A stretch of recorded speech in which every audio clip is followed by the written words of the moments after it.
LV Hazrat Kumar గారు ఎన్నో వేల మందికి కంటి చూపు ప్రసాదించి రోగులకు అత్యాధునిక వైద్యాన్ని అందిస్తున్నారు. నిరుపేదలకు ప్రతిరోజు ఉదయం వైద్య సేవలు ఉచితంగా అందించబడును. వెంటనే సంప్రదించండి.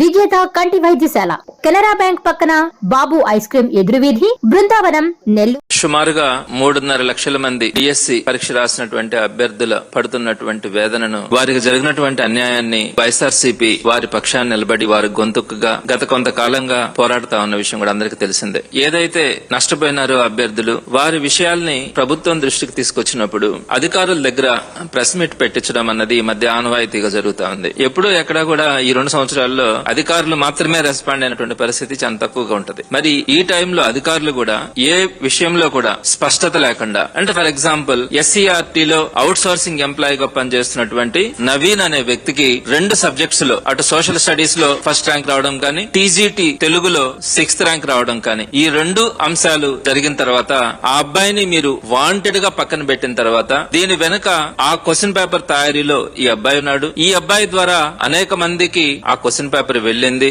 అన్న అంశాలన్నింటినీ కూడా ప్రజల దృష్టికి కూడా తీసుకురావడం జరిగింది. అయితే ఈ అంశం మీద ప్రిన్సిపల్ సెక్రటరీ గారు ఈ మధ్య మాట్లాడుతున్నటువంటి అంశం ఏంటంటే దాటవేత ధోరణి, అది కోర్టులో ఉంది, దానికి ఇప్పుడు సమాధానం చెప్పలేం అనే పరిస్థితిలో ఆయన మాట్లాడడం కూడా జరిగింది. తర్వాత స్పోర్ట్స్ డిఎస్సి గురించి అసలు అర్థం కాని విషయం ఏంటంటే, ఒక పక్క ఒక డిఎస్సిని రిలీజ్ చేస్తున్నారు, మళ్ళా స్పోర్ట్స్ డిఎస్సి అన్నారు, ఈ స్పోర్ట్స్ డిఎస్సిని తీసుకెళ్లి మరలా మెగా డిఎస్సిలో కలిపామన్నారు. కానీ ప్రిన్సిపల్ సెక్రటరీ గారు ఎప్పుడూ కూడా స్పోర్ట్స్ డిఎస్సి గురించి మాట్లాడడానికి కూడా ఆయన ఇష్టపడరు. మొత్తం రిలీజ్ చేసిందైతే స్కూల్ ఎడ్యుకేషన్ డిపార్ట్మెంట్ మొత్తం డేటానంతా కూడా ఫైనల్ గా రిలీజ్ చేయడం కూడా జరిగింది. దాని గురించి ఆయన ప్రస్తావించారు. ఇక్కడ అనేకమైనటువంటి అక్రమాలు ఈ క్రమంలో జరగడం కూడా జరిగింది. వాటన్నింటినీ కూడా నేను ఇప్పుడు సాక్ష్యాధారాలతో సహా మీకు చూపిస్తాను. ప్రధానంగా నిరుద్యోగులు ఏదైతే డిఎస్సి రాసినటువంటి అభ్యర్థులు ఎంత నష్టపోయినారు అనే దాని మీద కొన్ని ఉదాహరణలు చెప్తాను. ఒకటి, మీరే చెప్తా ఉన్నారు 1:1 రేషియోలో పిలిచినామని. 1:1 రేషియోలో పిలిచి వారిని అన్యాయం చేసిన వారు ఈ రోజు ఎంత బాధపడతా ఉన్నారన్నది మీరు ఒకసారి ఆలోచించుకోవాలి. అలానే